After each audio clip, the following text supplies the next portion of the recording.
What's going on in America today? Why are we over our heads in debt? Why can't the politicians bring debt under control? Why are so many people, often both parents now, working at low-paying, dead-end jobs and still making do with less? What's the future of the American economy and way of life? Why does the government tell us inflation is low when the buying power of our paychecks is declining at an alarming rate? Only a generation ago, bread was a quarter, and you could get a new car for $19.95. The problem is that since 1864, we've had a debt-based banking system. All our money is based on government debt. We cannot extinguish government debt without extinguishing our money supply. That's why talk of paying off the national debt without reforming our banking system is an impossibility. That's why the solution does not lie in discussing the size of the national debt, rather it lies in reforming our banking system. This is the Federal Reserve headquarters in Washington. It sits on this very impressive address, right on Constitution Avenue, right across from the Lincoln Memorial. But is it federal? Is it really part of the United States government? Well, what we're about to show you is that there's nothing federal about the Federal Reserve, and there are no reserves. The name is a deception created back before the Federal Reserve Act was passed in 1913 to make Americans think that America's central bank operates in the public interest. The truth is that the Federal Reserve is a private bank owned by private stockholders and run purely for their private profit. That's exactly correct. The Fed is a privately owned for-profit corporation which, again, has no reserves, at least no reserves available to back up the Federal Reserve notes, which is our common currency. Oh, absolutely. The Federal Reserve is neither federal and has doubtful reserves. It's a private bank that is owned by member banks. And it was chartered under the guise of deceit by an act of Congress in 1913. If there's still any doubt whether the Federal Reserve is a part of the U.S. government, check your local telephone book. In most cities, it is not listed in the blue government pages. It is listed in the business white pages right next to Federal Express, another private company. But more directly, U.S. courts have ruled time and time again that the Fed is a private corporation. Why can't Congress do something about the Fed? Most members of Congress just don't understand the system, and the few who do are afraid to speak up. For example, initially a veteran congressman from Chicago asked us if he could be interviewed for this video. However, both times our camera crew arrived at his office to do the interview, this was all we were able to film. The congressman never appeared, and eventually decided he no longer wanted to participate. But a few others in Congress have been bolder over the years. Here are 3 quick examples. In 1923, Representative Charles A. Lindbergh, a Republican from Minnesota, and father of the famed aviator Lucky Lindy, put it this way: the financial system has been turned over to the Federal Reserve Board. That board administers the finance system by authority of a purely profiteering group. The system is private, conducted for the sole purpose of obtaining the greatest possible profits from the use of other people's money. One of the most outspoken critics in Congress of the Fed was the former chairman of the House Banking and Currency Committee during the Great Depression years. Lewis T. McFadden, Republican of Pennsylvania, said in 1932, "We have in this country one of the most corrupt institutions the world has ever known. I refer to the Federal Reserve Board. This evil institution has impoverished the people of the United States and has practically bankrupted our government. It has done this through the corrupt practices of the moneyed vultures who control it." Senator Barry Goldwater was a frequent critic of the Fed. Most Americans have no real understanding of the operation of the international moneylenders. The accounts of the Federal Reserve System have never been audited. It operates outside the control of Congress and manipulates the credit of the United States. The Federal Reserve really even though it is not part of the federal government, it is more powerful than the federal government. It's more powerful than the president, the Congress, and the courts. Now, a lot of people challenge me on that, but let me prove my case. The Federal Reserve determines what the average person's car payment is going to be, what their house payment is going to be, and whether they have a job or not. And I submit to you that that's total control. And the Federal Reserve is the largest single creditor of the United States government. What does Proverbs tell us? The borrower is servant to the lender. What one has to understand is that from the day the Constitution was adopted right up to today, the folks who profit from privately owned central banks, as Madison called them, the money changers, have fought a running battle for control over who gets to print America's money. Why is who prints the money so important? Think of money as just another commodity. If you have a monopoly on a commodity that everyone needs, everyone wants, and nobody has enough of, there are lots of ways to make a profit, and also exert tremendous political influence. That's what this battle is all about. Throughout the history of the United States, the money power has gone back and forth between Congress and some sort of privately owned central bank. The Founding Fathers knew the evils of a privately owned central bank. First of all, they had seen how the privately owned British central bank, the Bank of England, had run up the British national debt to such an extent that Parliament had been forced to place unfair taxes on the American colonies. In fact, as we'll see later, Ben Franklin claimed that this was the real cause of the American Revolution. Most of the Founding Fathers realized the potential dangers of banking and feared bankers' accumulation of wealth and power. Jefferson put it this way: I sincerely believe that banking institutions are more dangerous to our liberties than standing armies. The issuing power should be taken from the banks and restored to the people to whom it properly belongs. That succinct statement of Jefferson is, in fact, the solution to all our economic problems today. It bears repeating. The issuing power should be taken from the banks and restored to the people to whom it properly belongs. James Madison, the main author of the Constitution, agreed. Interestingly, he called those behind the central bank scheme money changers. Madison strongly criticized their actions. History records that the money changers have used every form of abuse, intrigue, deceit, and violent means possible to maintain their control over governments by controlling money and its issuance. The battle over who gets to issue our money has been the pivotal issue throughout the history of the United States. Wars are fought over it, depressions are caused to acquire it. Yet after World War I, this battle was rarely mentioned in newspapers or history books. Why? By World War I, the money changers, with their dominant wealth, had seized control of most of the nation's press. Throughout U.S. history, this battle over who gets the power to issue our money has raged. In fact, it's changed hands back and forth 8 times since 1764, yet this fact has virtually vanished from public view for over 3 generations behind a smokescreen emitted by Fed cheerleaders in the media.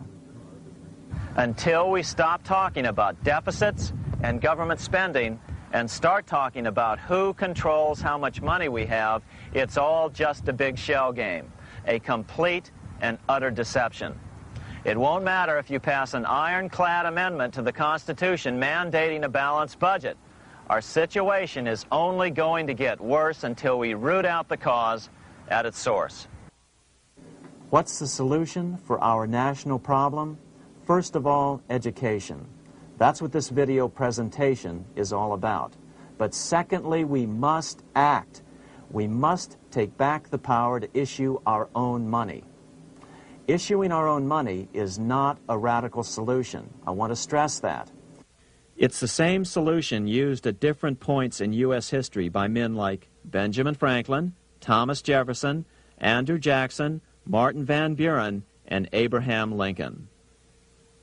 So, to sum it up, in 1913, Congress gave an independent central bank, deceptively named the Federal Reserve, a monopoly over issuing America's money. And the debt generated by this quasi-private corporation is what is killing the American economy. Though the Federal Reserve is now the most powerful central bank in the world, it was not the first. So where did this idea come from? To really understand the magnitude of the problem, we have to travel back to Europe. Just who are these money changers James Madison spoke of? In the Bible, 2,000 years ago, Jesus drove the money changers from the temple. It was the only time Jesus used force during his ministry. What were money changers doing in the temple? When Jews came to Jerusalem to pay their temple tax, they could only pay it with a special coin, the half shekel of the sanctuary. This was a half ounce of pure silver about this size. It was the only coin around at that time which was pure silver and of assured weight without the image of a pagan emperor. Therefore, to Jews, the half shekel was the only coin acceptable to God. But these coins were not plentiful. The money changers had cornered the market on them. Then they raised the price, just like any other commodity, to whatever the market would bear. In other words, money changers were making exorbitant profits because they held a virtual monopoly on money. The Jews had to pay whatever they demanded. To Jesus, this totally violated the sanctity of God's house.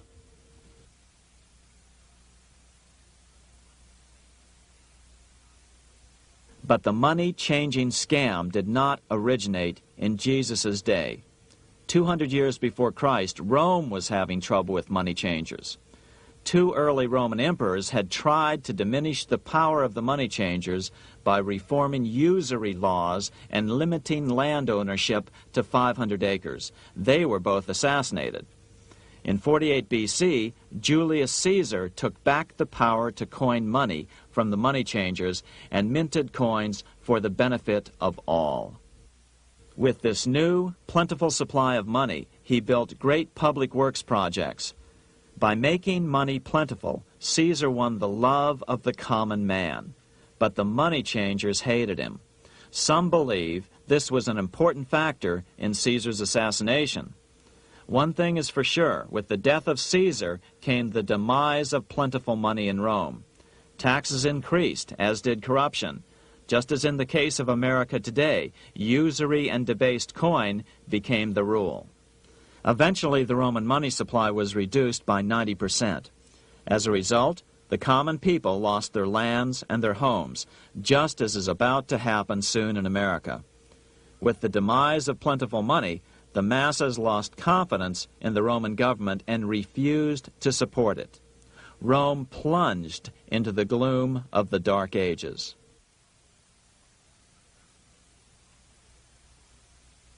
A 1,000 years after the death of Christ, money changers, those who loan out and manipulate the quantity of money, were active in medieval England.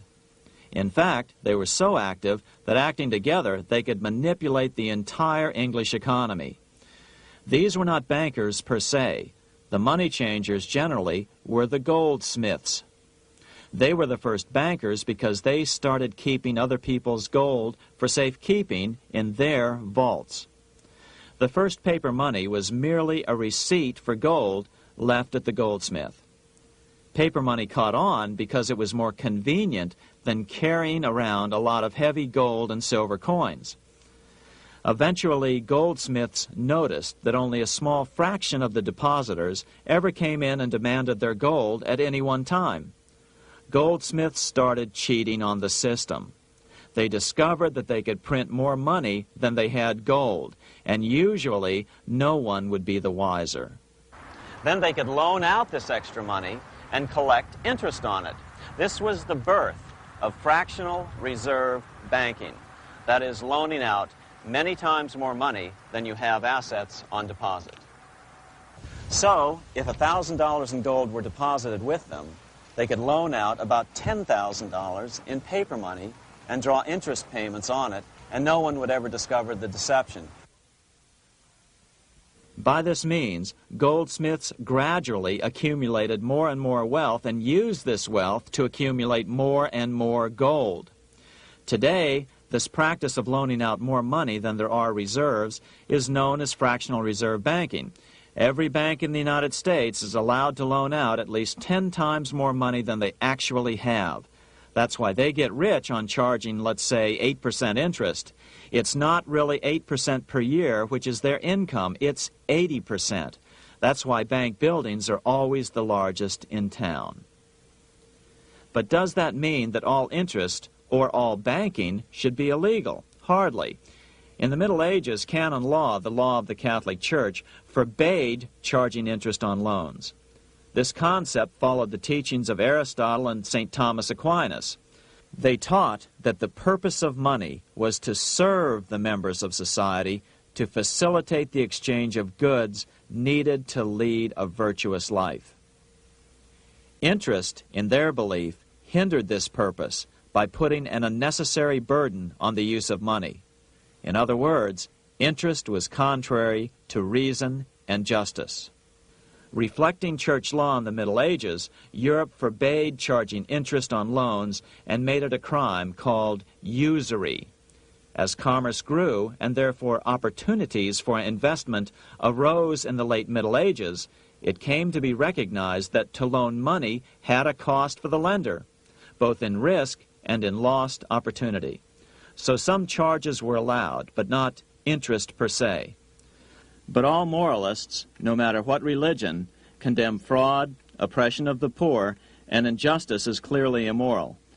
As we will see, fractional reserve lending is rooted in a fraud, results in widespread poverty, and reduces the value of everyone else's money. The ancient goldsmiths discovered that extra profits could be made by rowing the economy between easy money and tight money.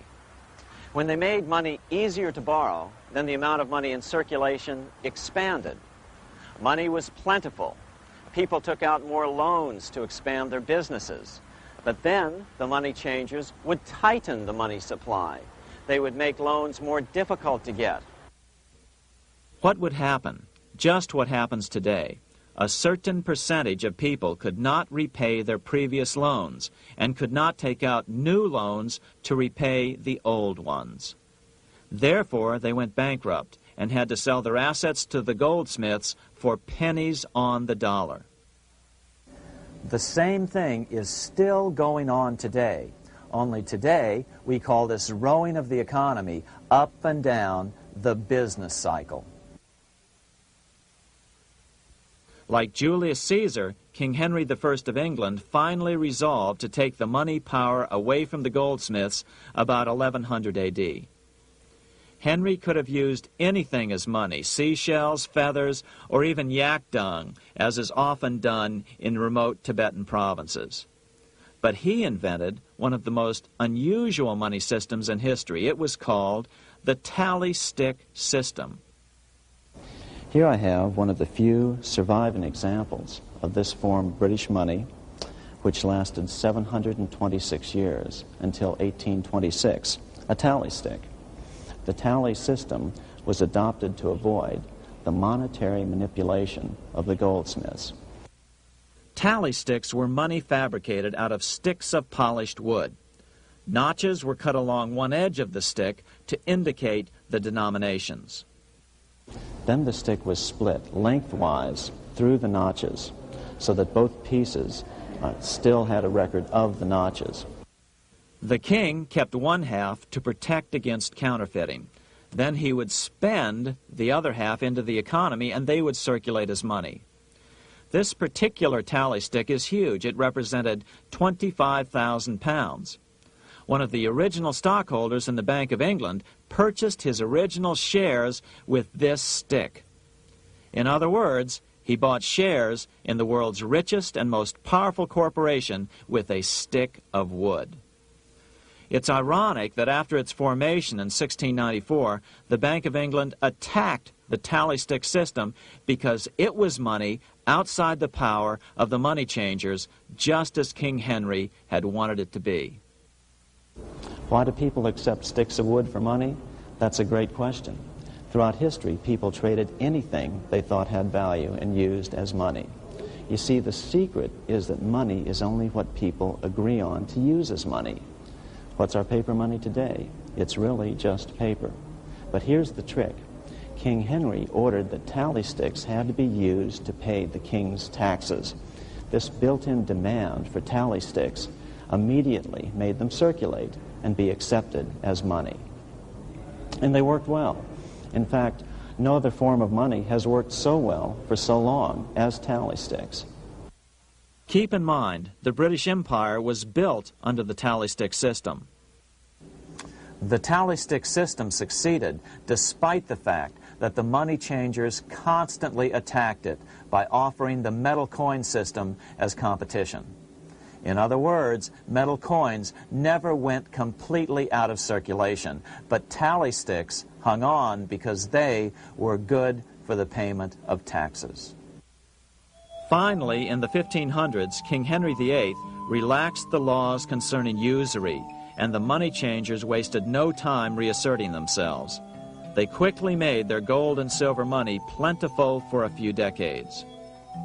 But when Queen Mary took the throne and tightened the usury laws again, the money changers renewed the hoarding of gold and silver coins, forcing the economy to plummet. When Queen Mary's sister, Queen Elizabeth I, took the throne, she was determined to regain control over English money. Her solution was to issue gold and silver coins from the public treasury and take the control over the money supply away from the money changers. Although control over money was not the only cause of the English Revolution in 1642, religious differences fueled the conflict. Monetary policy played a major role. Financed by the money changers, Oliver Cromwell finally overthrew King Charles, purged the Parliament, and put the king to death. The money changers were immediately allowed to consolidate their financial power. The result was that for the next 50 years, the money changers plunged Great Britain into a series of costly wars. They took over a square mile of property in the center of London, known as the City of London. This area today is still known as one of the 3 predominant financial centers of the world. Conflicts with the Stuart kings led the money changers in England to combine with those in the Netherlands to finance the invasion of William of Orange, who overthrew the Stuarts in 1688 and took the English throne.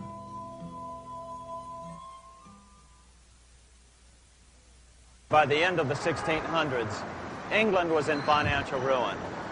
50 years of more or less continuous wars with France and Holland had exhausted her. Frantic government officials met with the money changers to beg for the loans necessary to pursue their political purposes. The price was high: a government-sanctioned, privately owned bank which could issue money created out of nothing. It was to be the modern world's first privately owned central bank, the Bank of England. Although it was deceptively called the Bank of England to make the general population think it was part of the government, it was not. Like any other private corporation, the Bank of England sold shares to get started. The investors, whose names were never revealed, were supposed to put up £1.25 million British pounds in gold coin to buy their shares in the bank, but only £750,000 was ever received. Despite that, the bank was duly chartered in 1694 and started out in the business of loaning out several times the money it supposedly had in reserves, all at interest. In exchange, the new bank would loan British politicians as much of the new currency as they wanted, as long as they secured the debt by direct taxation of the British people.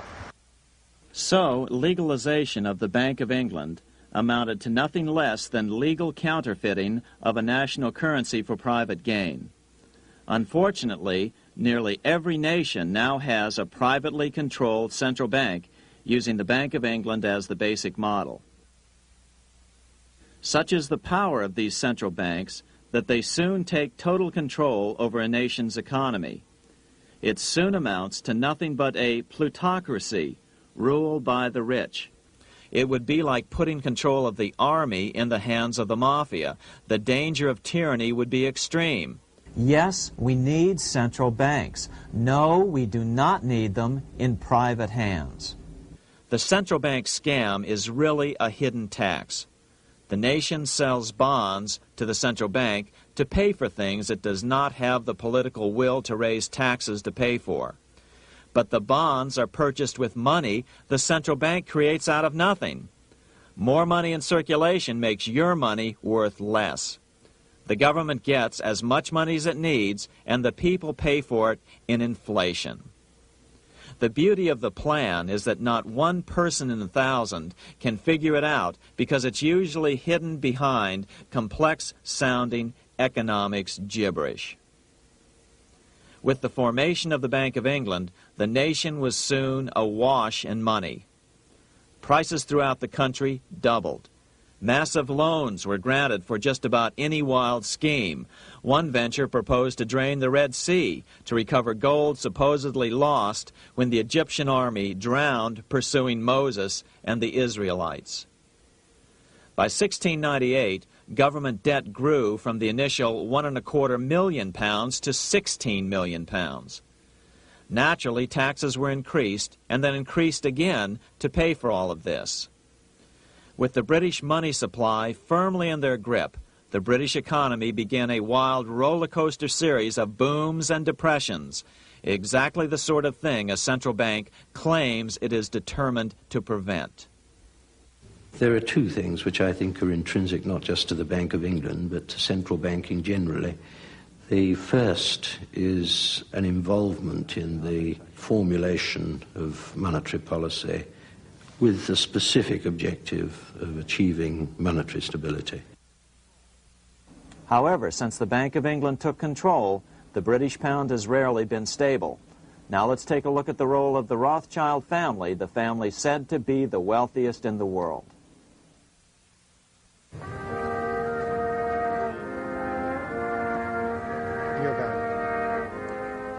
This is Frankfurt, Germany. 50 years after the Bank of England opened its doors, a goldsmith named Amschel Moses Bauer opened a coin shop, a counting house, in 1743. And over the door he placed a sign depicting a Roman eagle on a red shield. The shop became known as the Red Shield Firm, or in German, Rothschild. When his son, Amschel Meyer Bauer, inherited the business, he decided to change his name to Rothschild. Amschel soon learned that loaning money to governments and kings was more profitable than loaning to private individuals. Not only were the loans bigger, but they were secured by the nation's taxes. Mayer Rothschild had 5 sons. He trained them all in the skills of money creation, then sent them out to the major capitals of Europe to open branch offices of the family banking business.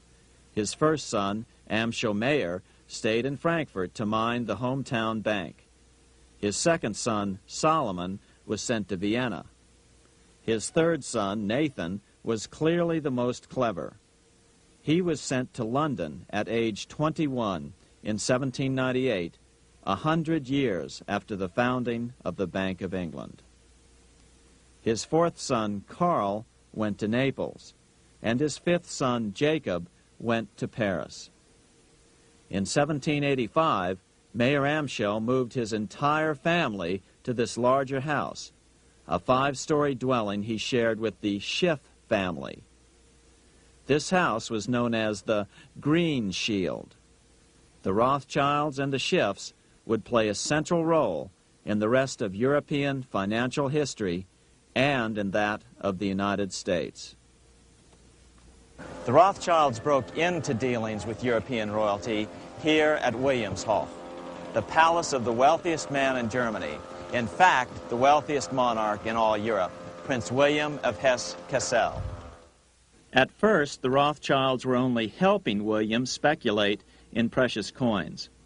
But when Napoleon chased Prince William into exile, he sent £550,000, a gigantic sum at that time, to Nathan Rothschild in London with instructions for him to buy consols, British government bonds, also called government stock. But Rothschild used the money for his own purposes. With Napoleon on the loose, the opportunities of wartime investments were nearly limitless.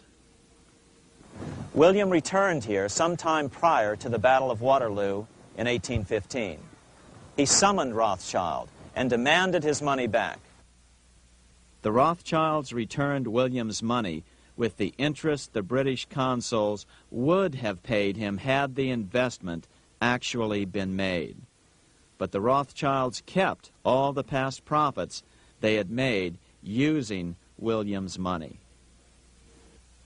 Nathan Rothschild later bragged that in the 17 years he'd been in England, he'd increased his original £20,000 stake given to him by his father by 2,500 times. By cooperating within the family, the Rothschilds soon grew unbelievably wealthy.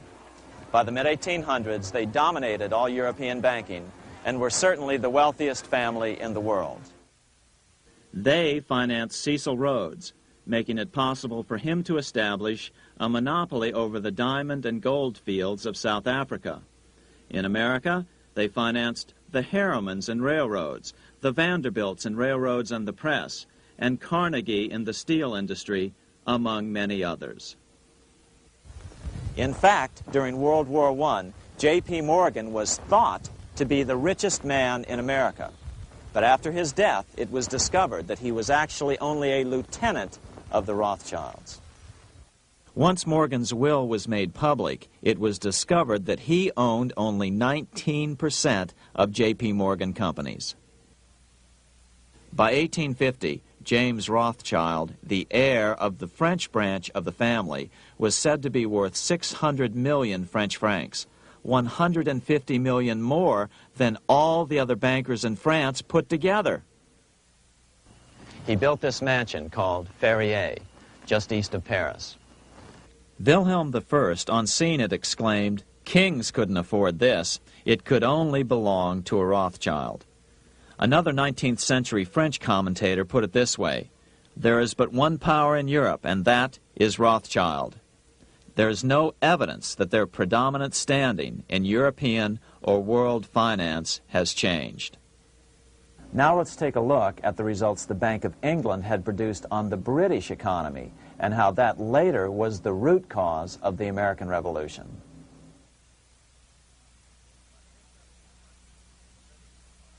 By the mid-1700s, the British Empire was nearing its height of power around the world. But Britain had fought 4 costly wars in Europe since the creation of their privately owned central bank, the Bank of England. The cost had been high. To finance these wars, the British Parliament here had borrowed heavily from the bank. By the mid-1700s, the government's debt here in Britain was £140 million, a staggering sum for those days. Consequently, the British government embarked on a program of trying to raise revenues from their American colonies in order to make their interest payments to the bank. But in America, it was a different story. The scourge of a privately owned central bank had not yet hit. This is Independence Hall in Philadelphia, where the Declaration of Independence and Constitution were signed. In the mid-1700s, pre-revolutionary America was still relatively poor. There was a severe shortage of precious metal coins to trade for goods, so the early colonists were forced to experiment with printing their own homegrown paper money. Some of these experiments were successful. Franklin was a big supporter of the colonies printing their own paper money. In 1757, Franklin was sent to London. He ended up staying for the next 18 years here, nearly until the start of the American Revolution. During this period, the American colonies began to issue their own money. Called colonial scrip, the endeavor was very successful. It provided a reliable medium of exchange, and it also helped to provide a feeling of unity between the colonies. Remember, colonial scrip was just paper money, debt-free money, printed in the public interest, and not backed by gold or silver coin. In other words, it was a totally fiat currency.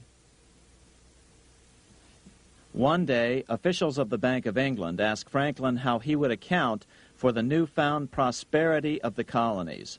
Without hesitation, he replied, "That is simple. In the colonies, we issue our own money. It is called colonial scrip. We issue it in proper proportion to the demands of trade and industry to make the products pass easily from the producers to the consumers. In this manner, creating for ourselves our own paper money, we control its purchasing power, and we have no interest to pay to no one." This was just common sense to Franklin, but you can imagine the impact it had on the Bank of England. America had learned the secret of money, and that genie had to be returned to its bottle as soon as possible.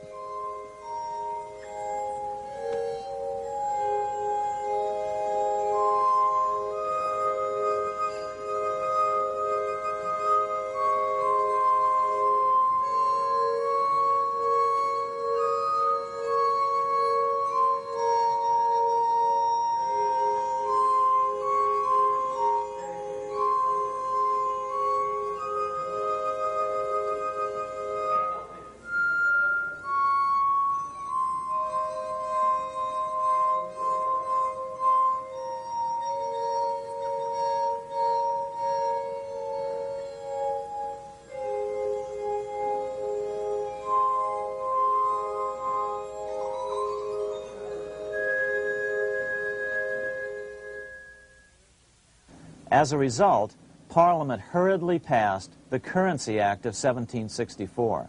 This prohibited colonial officials from issuing their own money and ordered them to pay all future taxes in gold or silver coins. In other words, it forced the colonies on a gold or silver standard. For those who still believe that a gold standard is the answer for America's current monetary problems, look what happened to America after that. Writing in his autobiography, Franklin said, "In 1 year, the conditions were so reversed that the era of prosperity ended and a depression set in to such an extent that the streets of the colonies were filled with unemployed." Franklin claims that this was even the basic cause for the American Revolution. As Franklin put it in his autobiography, The colonies would gladly have borne a little tax on tea and other matters had it not been that England took away from the colonies their money, which created unemployment and dissatisfaction. The inability of the colonists to get the power to issue their own money permanently out of the hands of George III and the international bankers was the prime reason for the Revolutionary War. by the time the first shots were fired in Lexington, Massachusetts, on April 19, 1775, the colonies had been drained of gold and silver coin by British taxation. As a result, the Continental government had no choice but to print money to finance the war. At the start of the Revolution, the U.S. money supply stood at $12 million. By the end of the war, it was nearly $500 million. As a result, the currency was virtually worthless. Shoes sold for $5,000 a pair. Colonial scrip had worked because just enough was issued to facilitate trade. As George Washington lamented, a wagon load of money will scarcely purchase a wagon load of provisions. Today, those who support a gold-backed currency point to this period during the Revolution to demonstrate the evils of a fiat currency. But remember, the same currency had worked so well 20 years earlier during times of peace that the Bank of England had Parliament outlaw it. Towards the end of the Revolution, the Continental Congress, meeting here at Independence Hall, grew desperate for money. In 1781, they allowed Robert Morris, their financial superintendent, to open a privately owned central bank. Incidentally, Morris was a wealthy man who had grown wealthier during the Revolution by trading in war materials. Called the Bank of North America, the new bank was closely modeled after the Bank of England. It was allowed to practice fractional reserve banking. That is, it could lend out money it didn't have, then charge interest on it. If you or I were to do that, we would be charged with fraud, a felony. The bank's charter called for private investors to put up $400,000 worth of initial capital. But when Morris was unable to raise the money, he brazenly used his political influence to have gold deposited in the bank, which had been loaned to America by France. He then loaned this money to himself and his friends to reinvest in shares of the bank. And, like the Bank of England, the bank was given a monopoly over the national currency. Soon the dangers became clear. The value of American currency continued to plummet. So, 4 years later, in 1785, the bank's charter was not renewed. The leader of the effort to kill the bank, William Findley of Pennsylvania, explained the problem this way, quote, "This institution, having no principle but that of avarice, will never be varied in its object, to engross all the wealth, power, and influence of the state." The men behind the Bank of North America, Alexander Hamilton, Robert Morris, and the bank's president, Thomas Whiling, did not give up. Only 6 years later, Hamilton, then Secretary of the Treasury, and his mentor, Morris, rammed a new privately owned central bank through the new Congress. Called the first bank of the United States, Thomas Whiling again served as the bank's president. The players were the same, only the name of the bank was changed.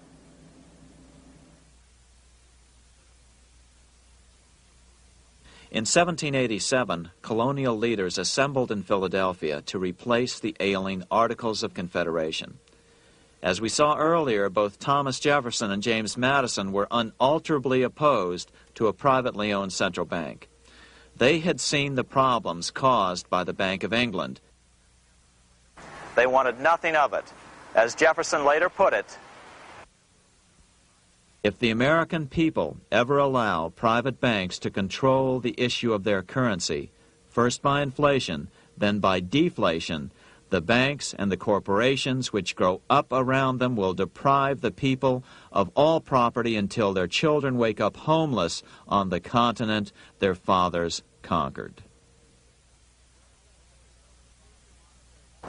during the debate over the future monetary system, another one of the founding fathers, Gouverneur Morris, castigated the motivations of the owners of the Bank of North America. Gouverneur Morris headed the committee that wrote the final draft of the Constitution. Morris knew the motivations of the bank well. Along with his old boss, Robert Morris, Gouverneur Morris and Alexander Hamilton were the ones who had presented the original plan for the Bank of North America to the Continental Congress in the last year of the Revolution. In a letter he wrote to James Madison on July 2nd, 1787, Gouverneur Morris revealed what was really going on. The rich will strive to establish their dominion and enslave the rest. They always did. They always will. They will have the same effect here as elsewhere if we do not, by the power of government, keep them in their proper spheres. Despite the defection of Gouverneur Morris from the ranks of the bank, Hamilton, Robert Morris, Thomas Whiling, and their European backers were not about to give up. They convinced the bulk of the delegates to the Constitutional Convention to not give Congress the power to issue paper money. Most of the delegates were still reeling from the wild inflation of the paper currency during the Revolution. They had forgotten how well colonial scrip had worked before the war. But the Bank of England had not. The money changers could not stand to have America printing her own money again. So the Constitution is silent on the matter. This grievous defect left the door wide open for the money changers, just as they had planned.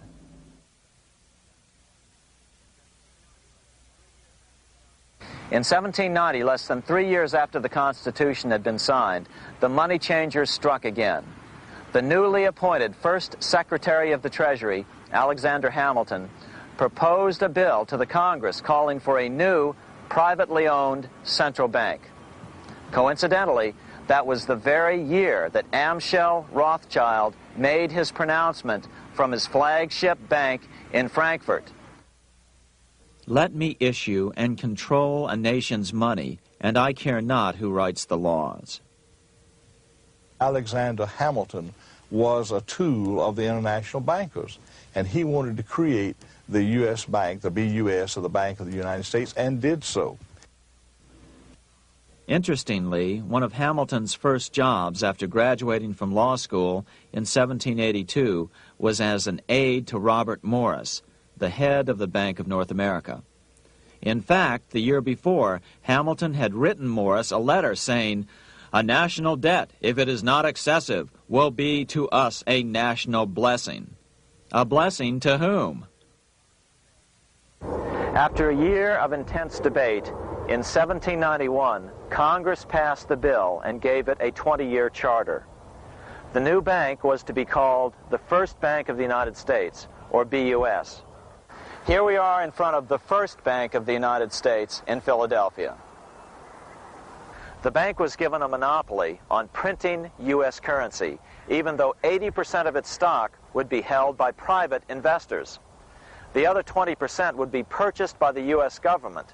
But the reason was not to give the government a piece of the action. It was to provide the capital for the other 80% owners.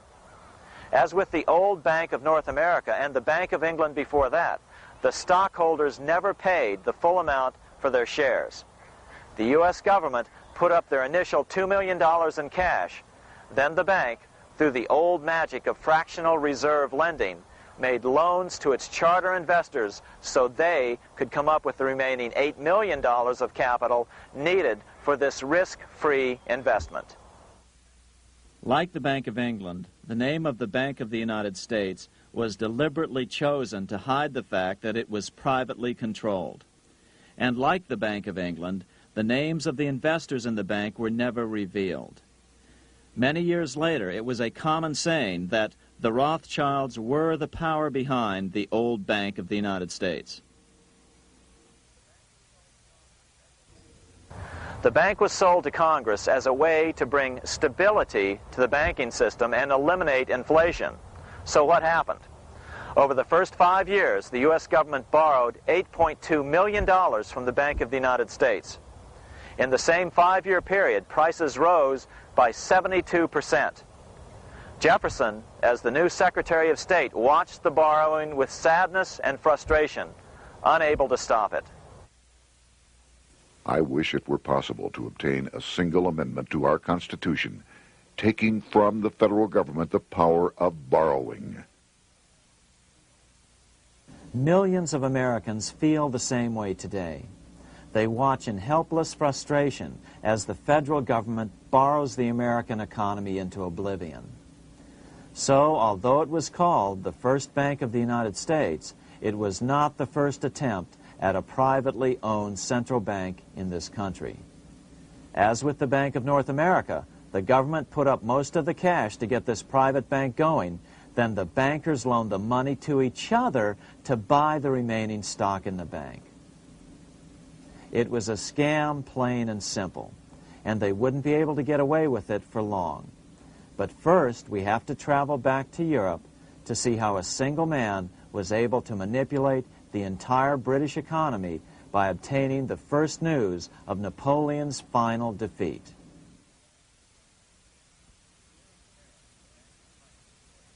Here in Paris, the Bank of France was organized in 1800, just like the Bank of England. But Napoleon decided France had to break free of debt, and he never trusted the Bank of France. He declared that when a government is dependent upon bankers for money, the bankers, not the leaders of the government, are in control. The hand that gives is above the hand that takes. Money has no motherland. Financiers are without patriotism and without decency. Their sole object is gain. Back in America, unexpected help was about to arrive. In 1800, Thomas Jefferson narrowly defeated John Adams to become the third president of the United States. By 1803, Jefferson and Napoleon had struck a deal. The U.S. would give Napoleon $3 million in gold in exchange for a huge chunk of territory west of the Mississippi River, the Louisiana Purchase. With that $3 million, Napoleon quickly forged an army and set off across Europe, conquering everything in his path. But the Bank of England quickly rose to oppose him. They financed every nation in his path, reaping the enormous profits of war. Prussia, Austria, and finally Russia all went heavily into debt in a futile attempt to stop Napoleon. 4 years later, with the main French army in Russia, 30-year-old Nathan Rothschild, the head of the London office of the Rothschild family, personally took charge of a bold plan to smuggle a much-needed shipment of gold right through France to finance an attack by the Duke of Wellington from Spain. Nathan later bragged at a dinner party in London that it was the best business he'd ever done. Little did he know that he would do much better business in the near future. Wellington's attacks from the south and other defeats eventually forced Napoleon to abdicate, and Louis XVIII was crowned king. Napoleon was exiled to Elba, a tiny island off the coast of Italy, supposedly exiled from France forever. While Napoleon was in exile on Elba, temporarily defeated by England with the financial help of the Rothschilds, America was trying to break free of its central bank as well.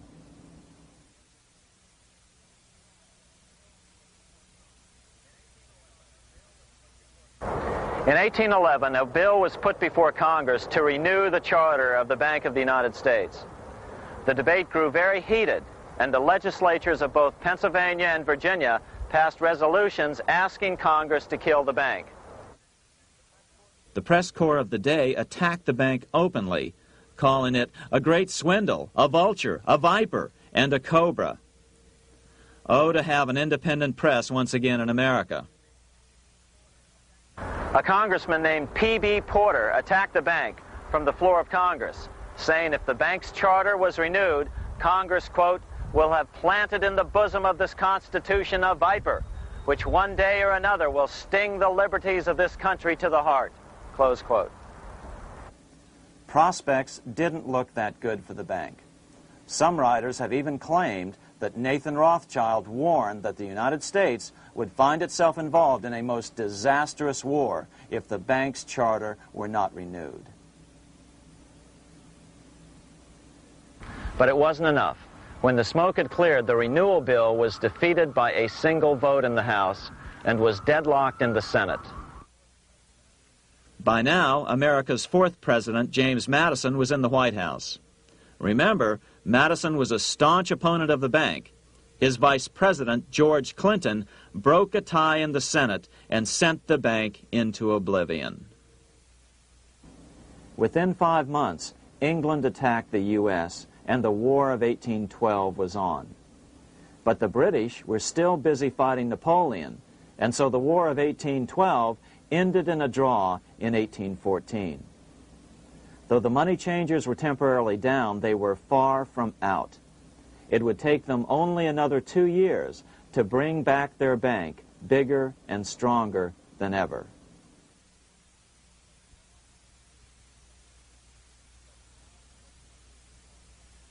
But now let's return to Napoleon, because nothing else in history more aptly demonstrates the ingenuity of the Rothschild family than their control of the British stock market after Waterloo. In 1815, a year after the end of the War of 1812 in America, Napoleon escaped his exile and returned to Paris.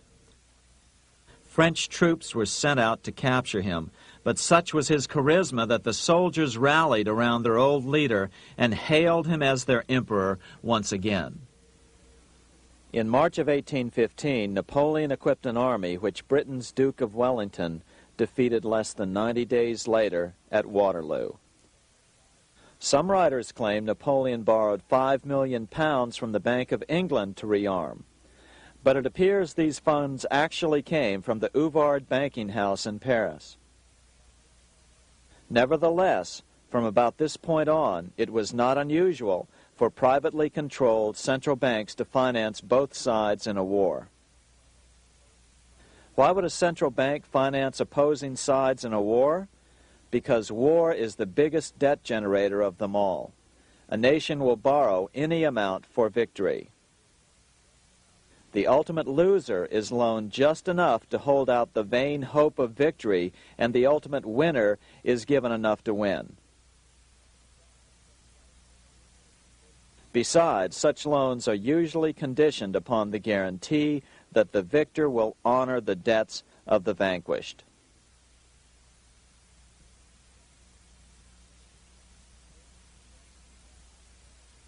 This is the Waterloo battlefield about 200 miles northeast of Paris in what today is Belgium. Here Napoleon suffered his final defeat, but not before thousands of French and Englishmen gave their lives on a steamy summer day in July of 1815.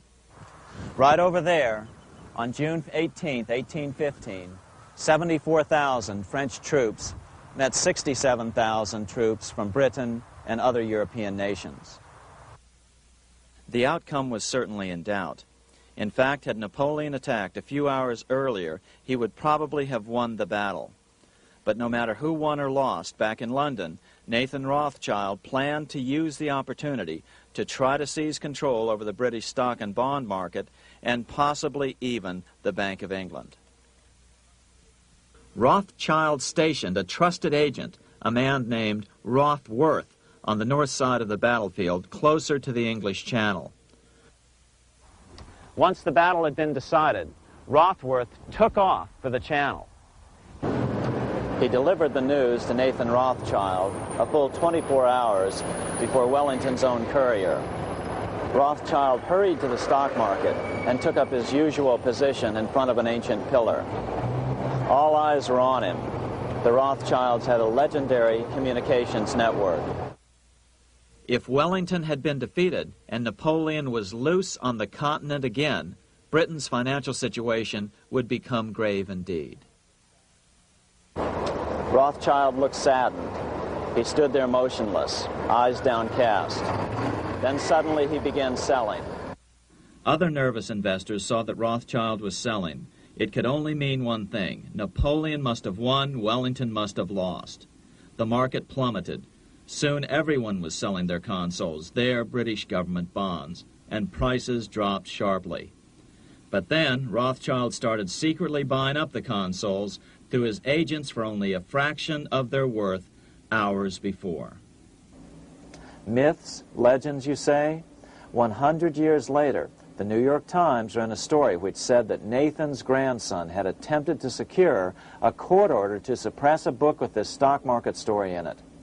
The Rothschild family claimed the story was untrue and libelous, but the court denied the Rothschilds' request and ordered the family to pay all court costs. What's even more interesting about this story is that some authors claim that the day after the Battle of Waterloo, in a matter of hours, Nathan Rothschild came to dominate not only the bond market, but the Bank of England as well. Whether or not the Rothschild family seized control of the Bank of England, the first privately owned central bank in a major European nation and the wealthiest, one thing is certain. By the mid-1800s, the Rothschilds were the richest family in the world, bar none. They dominated the new government bond markets and branched into other banks and industrial concerns. In fact, the rest of the 19th century was known as the Age of the Rothschilds. Despite this overwhelming wealth, the family has generally cultivated an aura of invisibility. Although the family controls scores of industrial, commercial, mining, and tourist corporations, only a handful bear the Rothschild name. By the end of the 19th century, one expert estimated that the Rothschild family controlled half the wealth of the world. Whatever the extent of their vast wealth, it is reasonable to assume that their percentage of the world's wealth has increased since then. But since the turn of the century, the Rothschilds have cultivated the notion that their power has somehow waned even as their wealth increases.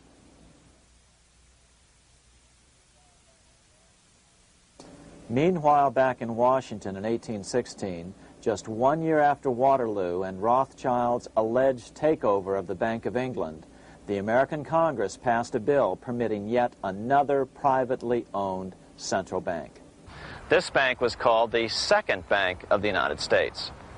The new bank's charter was a copy of the previous bank's. The U.S. government would own 20% of the shares of the bank. Of course, the federal share was paid by the Treasury up front into the bank's coffers.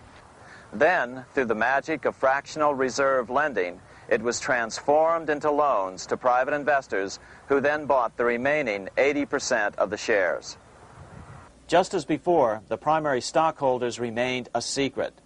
But it is known that the largest block of shares, about 1/3 of the total, were sold to foreigners. As one observer put it, it is certainly no exaggeration to say that the Second Bank of the United States was rooted as deeply in Britain as it was in America. So, by 1816, some authors claim the Rothschilds had taken control over the Bank of England and backed a new, privately owned central bank in America as well.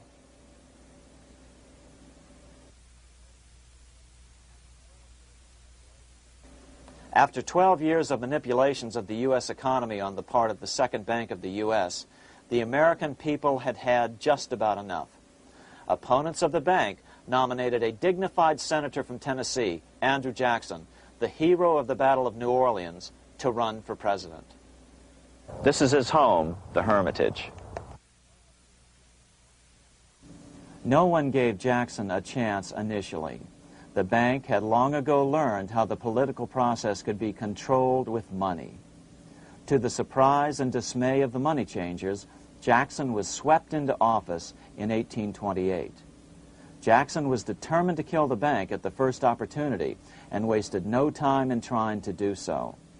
But the bank's 20-year charter didn't come up for renewal until 1836, the last year of his second term, if he could survive that long.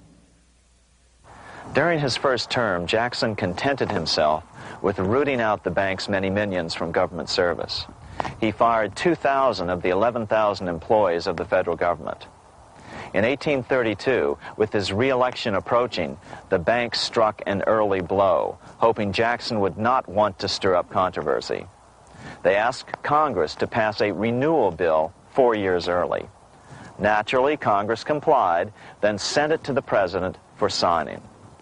But Jackson weighed in with both feet. Old Hickory, never a coward, vetoed the bill. His veto message is one of the great American documents. It clearly lays out the responsibility of the American government towards its citizens, rich and poor. It is not our own citizens only who are to receive the bounty of our government. More than 8 million of the stock of this bank are held by foreigners. Is there no danger to our liberty and independence in a bank that in its nature has so little to bind it to our country? Controlling our currency, receiving our public monies, and holding thousands of our citizens' independence would be more formidable and dangerous than a military power of the enemy. If government would confine itself to equal protection and, as heaven does its rains, shower its favor alike on the high and the low, the rich and the poor, it would be an unqualified blessing.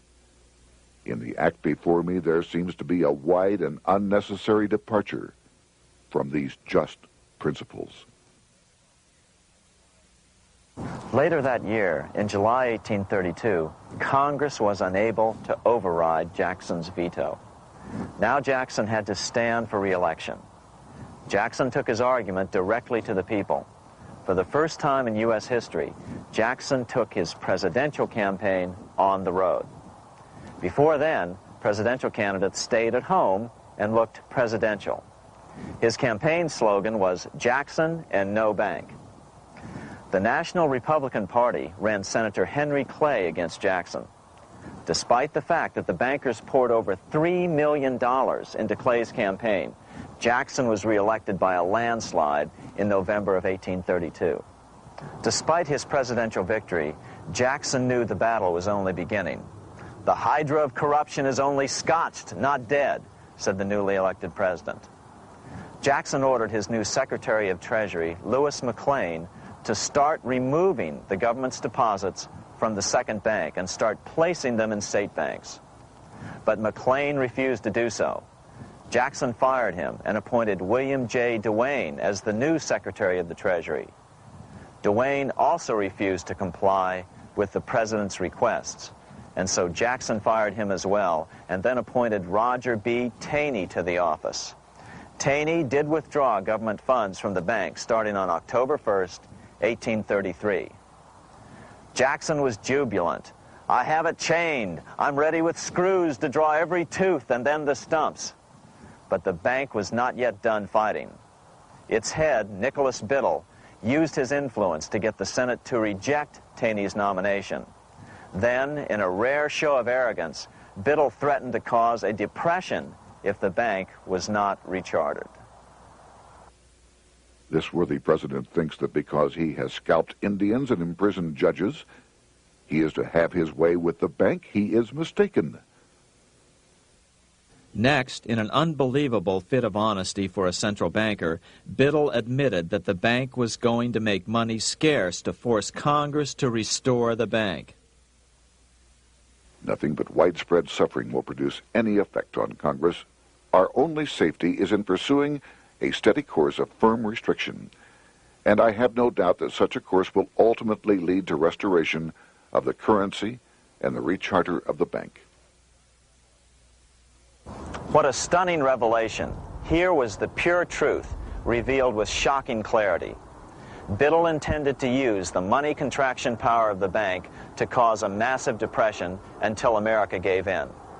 Unfortunately, this has happened time and time again throughout U.S. history and is about to happen again in today's world. Nicholas Biddle made good on his threat.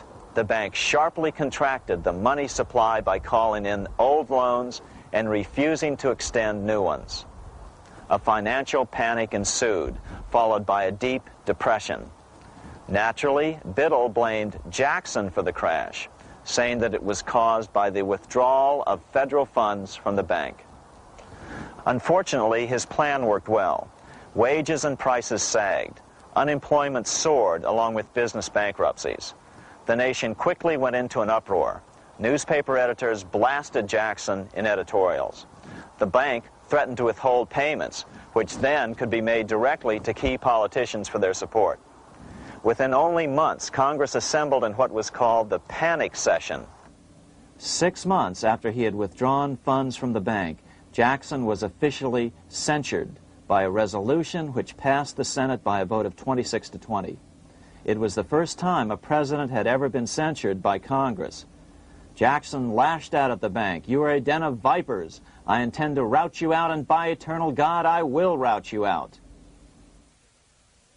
America's fate teetered on a knife edge. If Congress could muster enough votes to override Jackson's veto, the bank would be granted another 20-year monopoly or more over America's money, time enough to consolidate its already great power. Then a miracle occurred. The governor of Pennsylvania came out supporting President Jackson and strongly criticized the bank. On top of that, Biddle had been caught boasting in public about the bank's plan to crash the economy. Suddenly, the tide shifted. In April of 1834, the House of Representatives voted 134 to 82 against rechartering the bank. This was followed up by an even more lopsided vote to establish a special committee to investigate whether the bank had caused the crash. When the investigating committee arrived at the bank's door in Philadelphia, armed with a subpoena to examine the books, Biddle refused to give them up. Nor would he allow inspection of correspondence with congressmen relating to their personal loans and advances he'd made to them. He also refused to testify before the committee back in Washington. On January 8th, 1835, Jackson paid off the final installment on the national debt, which had been necessitated by allowing the banks to issue currency for government bonds rather than simply issuing treasury notes without such debt. He was the only president to ever pay off the debt.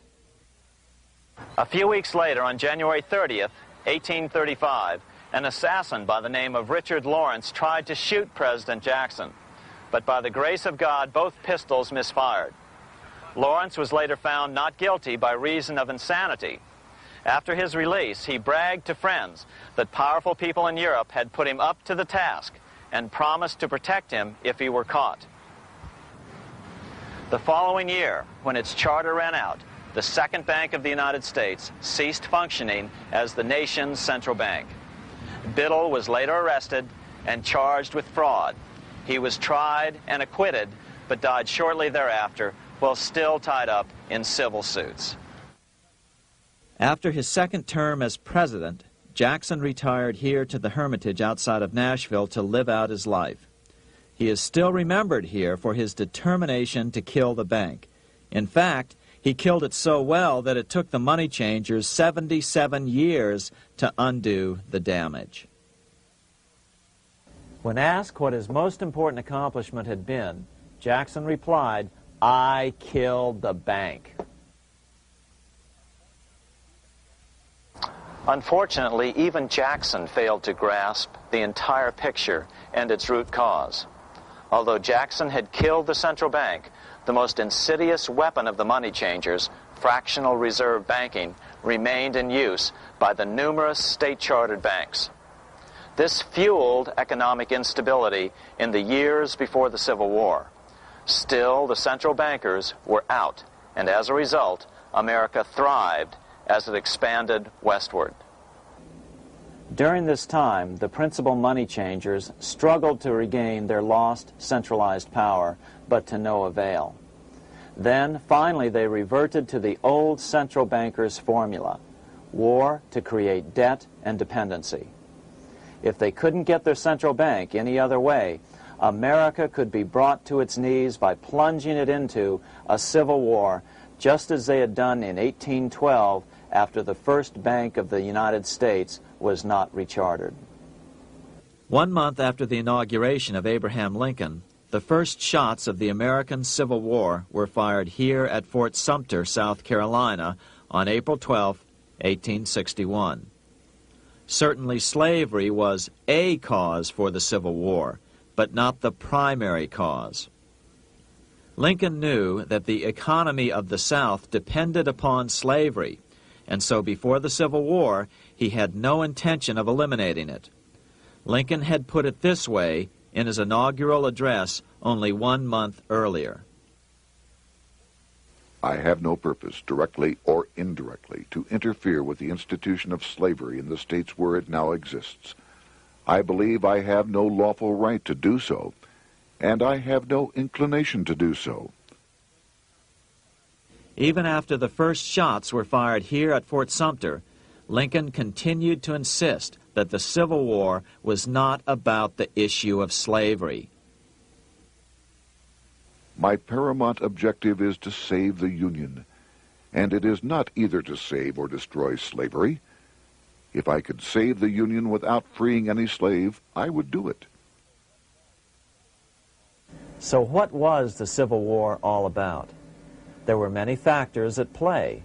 Northern industrialists had used protective tariffs to prevent the southern states from buying cheaper European goods. Europe retaliated by stopping cotton imports from the South. The southern states were in a double financial bind.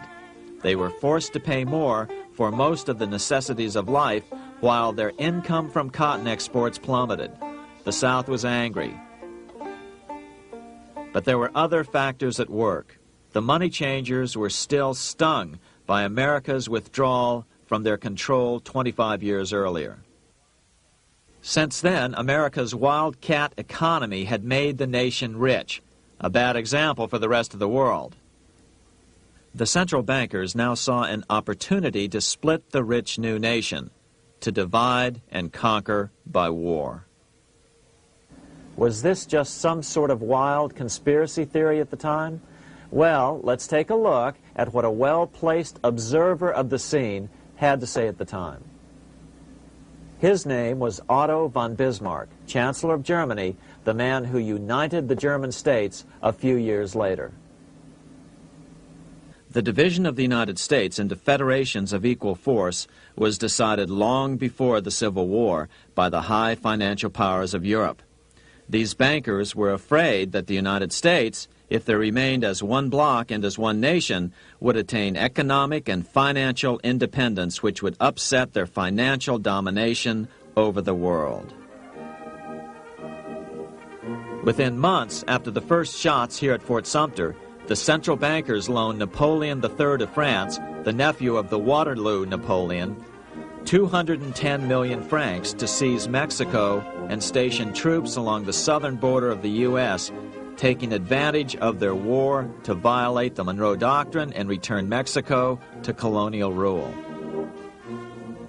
No matter what the outcome of the Civil War, a weakened America, heavily indebted to the money changers, would open up Central and South America once again to European colonization and domination. The very thing America's Monroe Doctrine had forbade in 1823.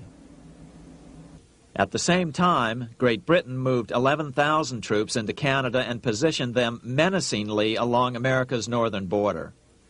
The British fleet went to war alert should their quick intervention be called for. Lincoln knew he was in a double bind.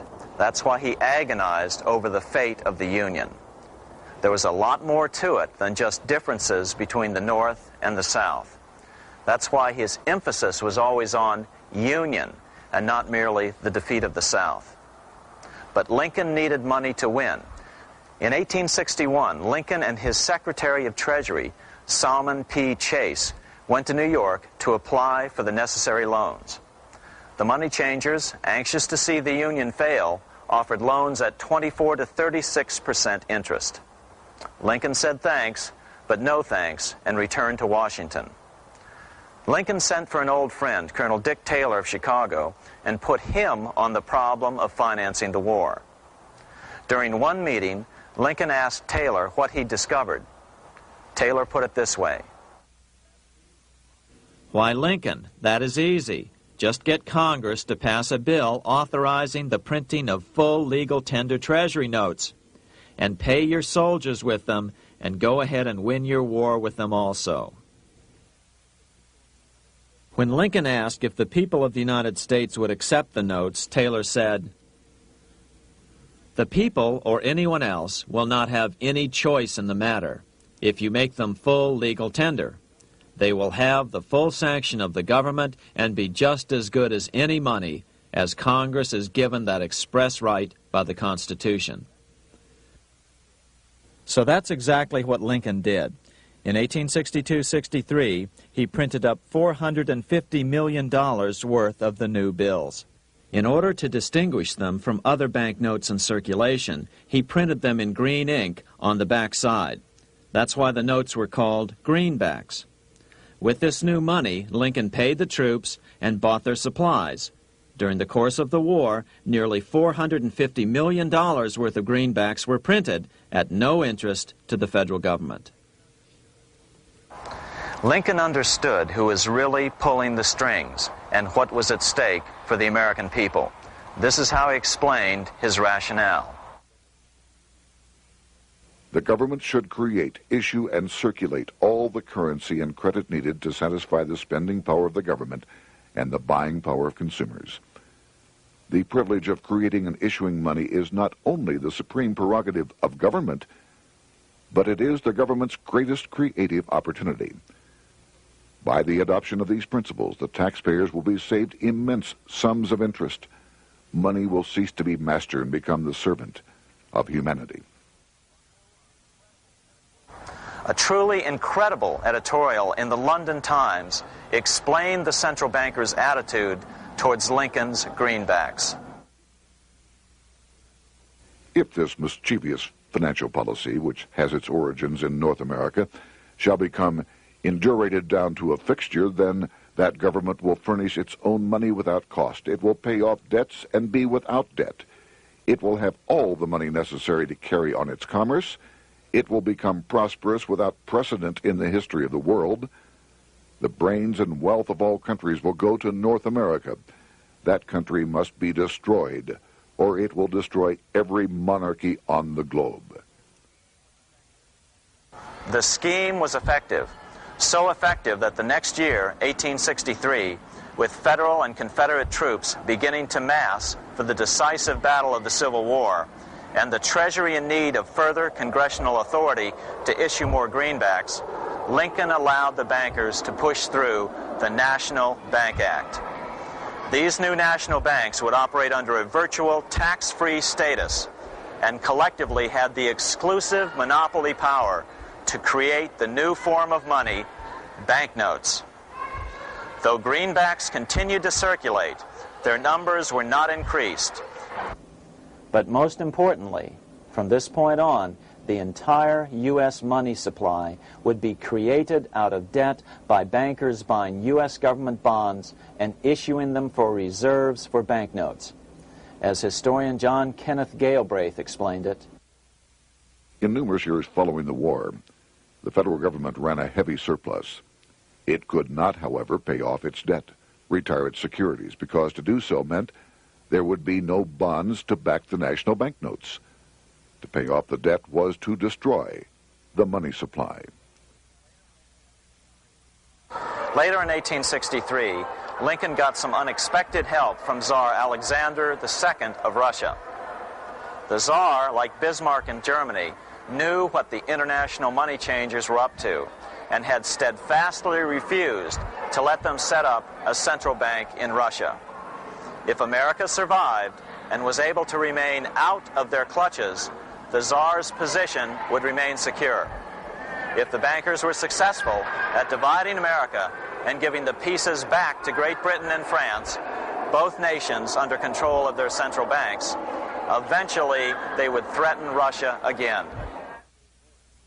So the Tsar gave orders that if either England or France actively intervened and gave aid to the South, Russia would consider such action as a declaration of war. He did the same with part of his Pacific Fleet and sent them to port in San Francisco. Lincoln was reelected the next year, 1864. Had he lived, he would surely have killed the national bank's money monopoly extracted from him during the war. On November 21, 1864, he wrote a friend the following: The money power preys upon the nation in times of peace and conspires against it in times of adversity. It is more despotic than monarchy, more insolent than autocracy, more selfish than bureaucracy. Shortly before Lincoln was murdered, his former Secretary of Treasury, Salmon P. Chase, bemoaned his role in helping secure the passage of the National Banking Act only 1 year earlier. My agency in promoting the passage of the National Banking Act was the greatest financial mistake in my life. It has built up a monopoly which affects every interest in the country. On April 14, 1865, 41 days after his second inauguration and just 5 days after Lee surrendered to Grant at Appomattox, Lincoln was shot by John Wilkes Booth at Ford's Theater.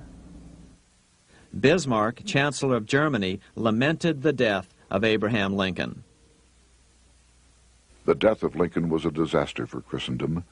There was no man in the United States great enough to wear his boots.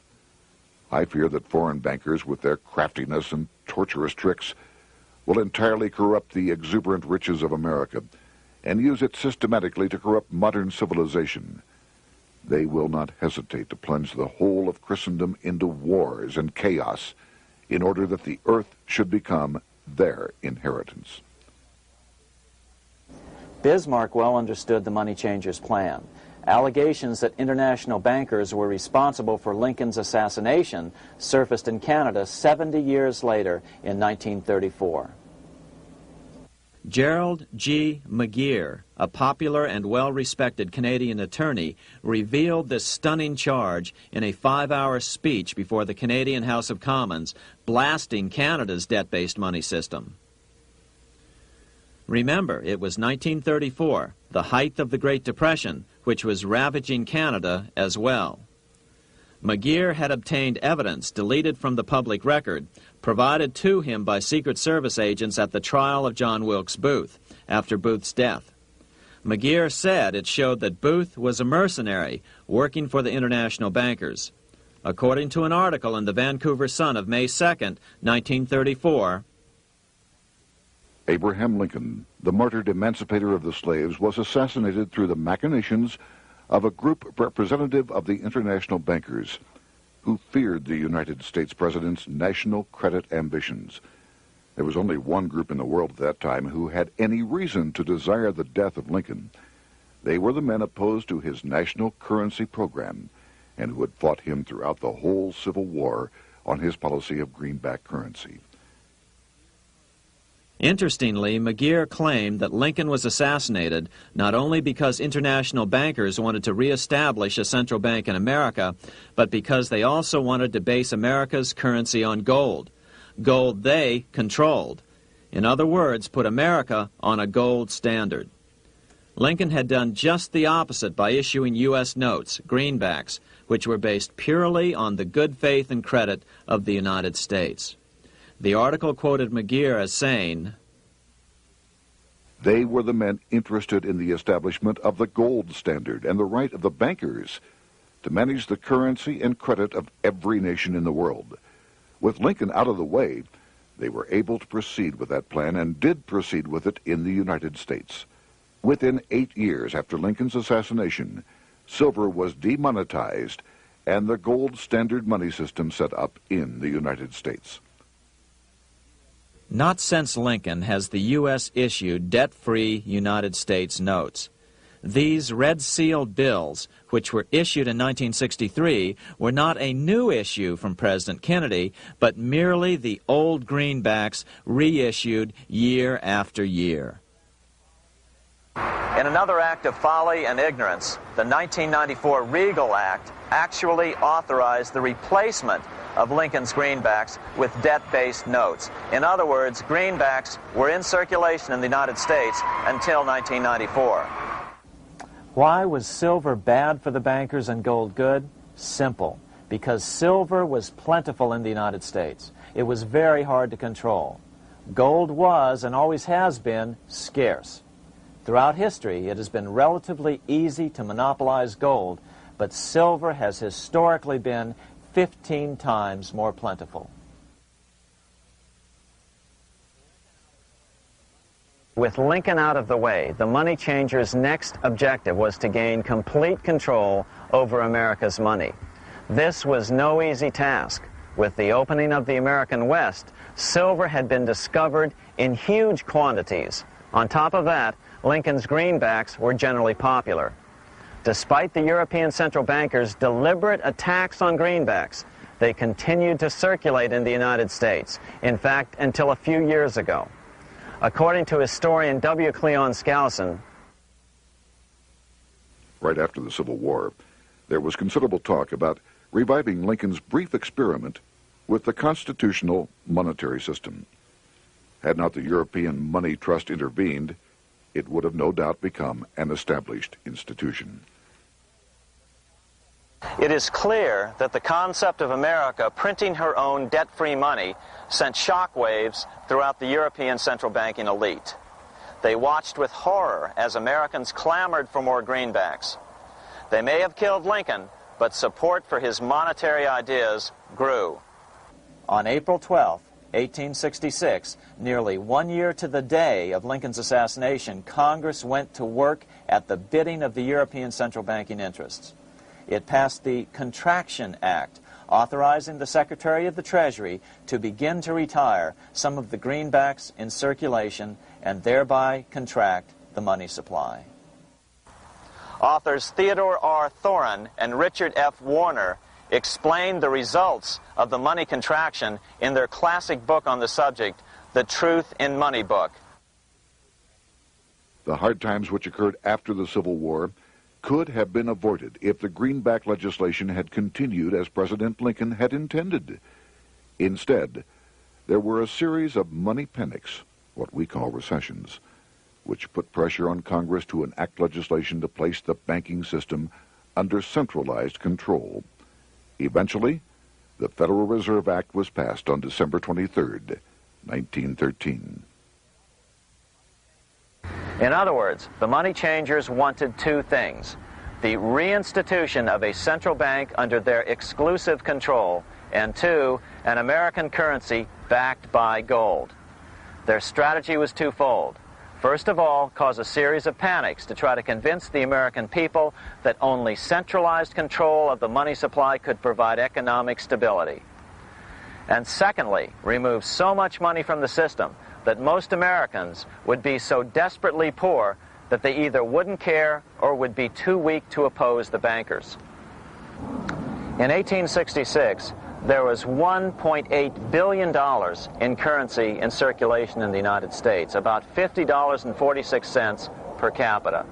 In 1867 alone, $500 million, $500 million, was removed from the U.S. money supply. 10 years later, in 1876, America's money supply was reduced to only $600 million. In other words, 2/3 of America's money had been called in by the bankers. Only $14.60 per capita remained in circulation. 10 years later, the money supply had been reduced to only $400 million, even though the population had boomed. The result was that only $6.67 per capita remained in circulation, a 760% loss in buying power over 20 years. Today, economists try to sell the idea that recessions and depressions are a natural part of something they call the business cycle. The truth is, our money supply is manipulated now just as it was before and after the Civil War. How did this happen? How did money become so scarce? Simple. Bank loans were called in and no new ones were given. In addition, silver coins were melted down. In 1872, a man named Ernest Said was given 100,000 pounds, about $500,000, by the Bank of England and sent to America to bribe necessary congressmen to get silver demonetized. He was told that if that was not sufficient, to draw an additional 100,000 pounds or as much more as was necessary.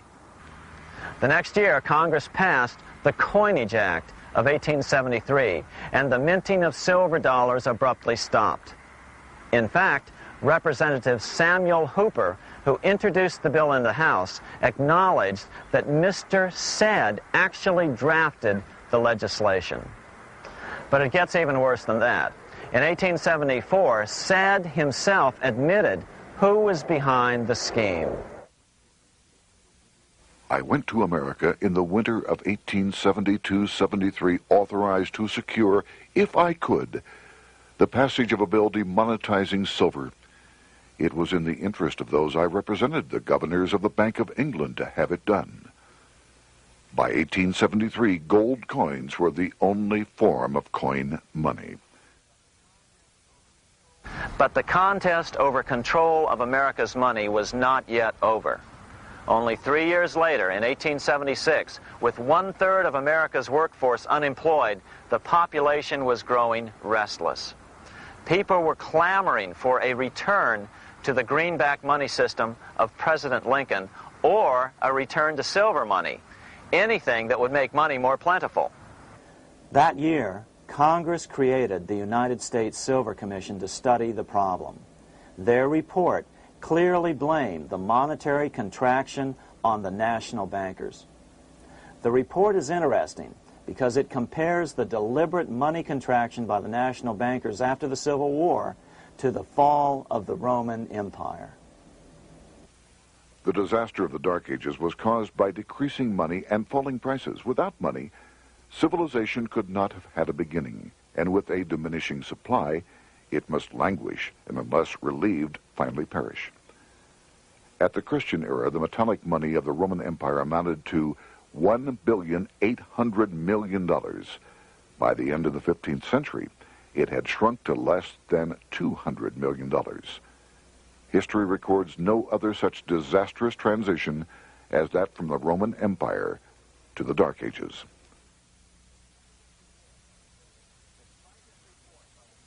Despite this report by the Silver Commission, Congress took no action. The next year, 1877, riots broke out from Pittsburgh to Chicago. The torches of starving vandals lit up the sky. The bankers huddled to decide what to do. They decided to hang on. Now that they were back in control to a certain extent, they were not about to give it up. At the meeting of the American Bankers Association that year, they urged their membership to do everything in their power to put down the notion of a return to greenbacks. The ABA Secretary, James Buell, authored a letter to the members which blatantly called on the banks to subvert not only Congress, but the press. It is advisable to do all in your power to sustain such prominent daily and weekly newspapers, especially the agricultural and religious press, as will oppose the greenback issue of paper money, and that you will also withhold patronage from all applicants who are not willing to oppose the government issue of money. To repeal the act creating banknotes or to restore to circulation the government issue of money will be to provide the people with money and will therefore seriously affect our individual profits as bankers and lenders. See your congressman at once and engage him to support our interest that we may control legislation. As political pressure mounted in Congress for change, the press tried to turn the American people away from the truth. The New York Tribune put it this way on January 10th, 1878. "The capital of the country is organized at last, and we will see whether Congress will dare to fly in its face." But it didn't work entirely. On February 28, 1878, Congress passed the Sherman Law, allowing the minting of a limited number of silver dollars, ending the 5-year hiatus. This did not end gold backing of the currency, however, nor did it completely free silver. Previous to 1873, anyone who brought silver to the U.S. Mint could have it struck into silver dollars free of charge. No longer. But at least some money began to flow back into the economy again. With no further threat to their control, the bankers loosened up on loans, and the post-Civil War depression was finally ended. 3 years later, the American people elected Republican James Garfield president. Garfield understood how the economy was being manipulated. As a congressman, he had been chairman of the Appropriations Committee and was a member of Banking and Currency. After his inauguration, he slammed the money changers publicly in 1881. Whoever controls the volume of money in any country is absolute master of all industry and commerce. And when you realize that the entire system is very easily controlled, one way or another, by a few powerful men at the top, you will not have to be told how periods of inflation and depression originate. Unfortunately, within a few weeks of making this statement, on July 2nd of 1881, President Garfield was assassinated.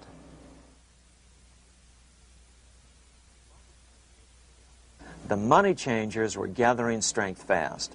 They began a periodic fleecing of the flock, as they called it, by creating economic booms followed by further depressions so they could buy up thousands of homes and farms for pennies on the dollar. In 1891, the money changers prepared to take the American economy down again, and their methods and motives were laid out with shocking clarity in a memo sent out by the American Bankers Association, the ABA, an organization in which most bankers were members. Notice that this memo called for bankers to create a depression on a certain date 3 years in the future. According to the congressional record, here's how it read in part. On September 1st, 1894, we will not renew our loans under any consideration. On September 1st, we will demand our money. We will foreclose and become mortgagees in possession. We can take 2/3 of the farms west of the Mississippi and thousands of them east of the Mississippi as well at our price. Then the farmers will become tenants, as in England. These depressions could be controlled because America was on the gold money standard. Since gold is scarce, it's one of the easiest commodities to manipulate.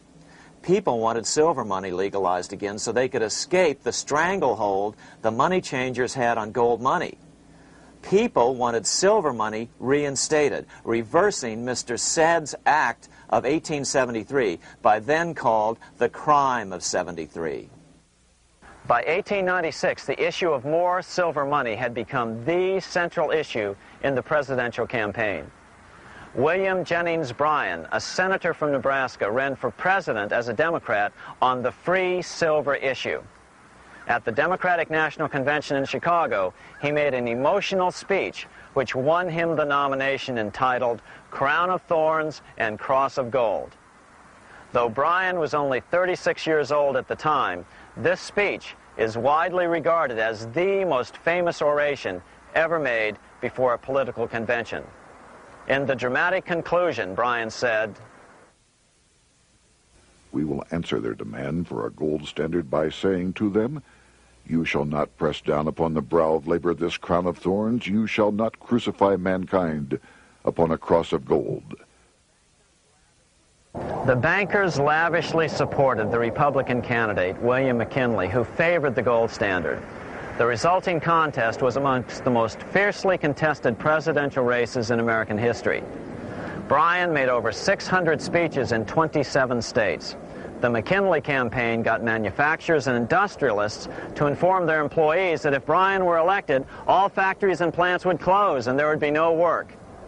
The ruse succeeded. McKinley beat Bryan by a small margin. Bryan ran for president again in 1900 and in 1908, but fell short each time. During the 1912 Democratic Convention, Bryan was a powerful figure who helped Woodrow Wilson win the nomination. When Wilson became president, he appointed Bryan as Secretary of State, but Bryan soon became disenchanted with the Wilson administration. Bryan served only 2 years in the Wilson administration before resigning in 1915 over the highly suspicious sinking of the Lusitania, the event which was used to drive America into World War I. Although William Jennings Bryan never gained the presidency, his efforts delayed the money changers for 17 years from attaining their next goal, a new, privately owned central bank for America.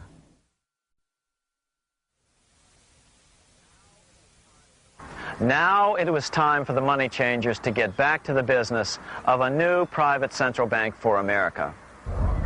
During the early 1900s, men like J.P. Morgan led the charge.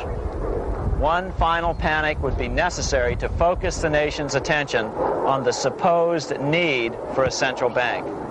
The rationale was that only a central bank can prevent bank failures.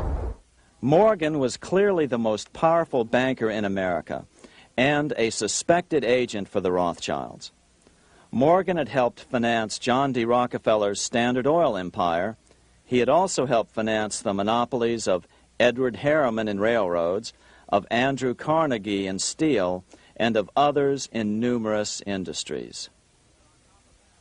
But on top of that, J.P. Morgan's father, Junius Morgan, had been America's financial agent to the British. After his father's death, J.P. Morgan took on a British partner, Edward Grenfell, a longtime director of the Bank of England. In fact, upon Morgan's death, his estate contained only a few $1 million. The bulk of the securities most people thought he owned were in fact owned by others. In 1902, President Theodore Roosevelt allegedly went after Morgan and his friends by using the Sherman Antitrust Act to try to break up their industrial monopolies. Actually, Roosevelt did very little to interfere in the growing monopolization of American industry by the bankers and their surrogates. For example, Roosevelt supposedly broke up the Standard Oil monopoly, but it wasn't really broken at all. It was merely divided into 7 corporations, all still controlled by the Rockefellers. The public was aware of this thanks to political cartoonists like Thomas Nast, who referred to the bankers as the money trust. By 1907, the year after Teddy Roosevelt's re-election, Morgan decided it was time to try for a central bank again. Using their combined financial muscle, Morgan and his friends were secretly able to crash the stock market. Thousands of small banks were vastly overextended. Some had reserves of less than 1% thanks to the fractional reserve principle. Within days, bank runs were commonplace across the nation. Now Morgan stepped into the public arena and offered to prop up the faltering American economy by supporting failing banks with money he manufactured out of nothing. It was an outrageous proposal, far worse than even fractional reserve banking, but Congress let him do it.